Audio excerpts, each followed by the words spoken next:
tutorial kasi maraming nagtatanong about sa hindi pa monetize ito guys. Sana ituturo ko sa inyo kung saan makikita yung watch hour nila saka subscriber. Madali lang guys itong gawin ninyo. Sundan nyo lang itong video ko. I hope makakatulong sa inyo ang kaunti kong tutorial ng aking kaalaman ay sinishare ko dito. Punta kayo sa Chrome. Yan guys, yan. Yan, tingnan lang ninyo. Basta sundin lang ninyo. Clear ba guys? Saglit kayo. Ipakwa natin yung yan. Clear ba? Yan. Yan. Tapos punta tayo sa YouTube Studio. Basta sundan lang ninyo guys ha. Diyan nyo makikita yung watch hour ninyo. Ito ay pangalawang account ko guys. Hindi pa monetize. Kasi yung monetize iba ang kuha niya eh. Yan. Yan ang lalabas. Diba? Makapunta kayo sa Chrome. Pag click nyo, yan ang lalabas ang account ninyo. Yan. Diba? Yan ang lalabas. Yun, ito yung pangalawang account ko. Ganyan.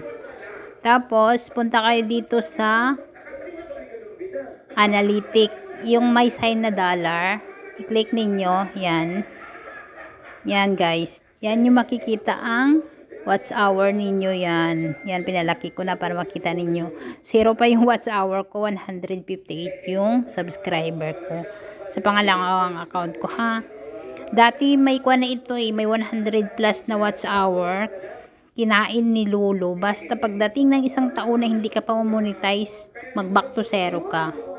Kaya ito, nag-back zero ako. Kaya yan. Back to zero ang second account ko sa watch hour ko. Tapos, ang subscriber ko is 158. Yan. Yan. Diyan nyo makikita guys yung watch hour natin. Diyan oh. Yun, ito. Ito, dito yung tinuro ko. Yan. Tapos, ang subscriber ito. Yan. Ayan ang requirement ni Lolo. Yan. I hope guys nakatulong ang aking pag-share sa inyo about sa watch hour kung saan makikita. Ito yung pangalawang account ko. Basta i-search lang ninyo, punta kayo sa Chrome ang YT Studio. Yun. Kasi sa akin kasi yun oh. Lumabas na. YT Studio. Balikan natin ulit para hindi kayo malito. Punta tayo ulit ng Chrome. Punta tayo ng Chrome ulit. Balikan natin ha para hindi kayo malito. Yun. Yan. Kung saan makikita ang watch hour. Punta kayo sa sign in YouTube Studio. Nakita nyo yan, gayaan. Pag click nyo yung gayaan, mapupunta na kayo sa YT Studio ninyo. Wait. Yan. Yan ang lalabas. Wait natin.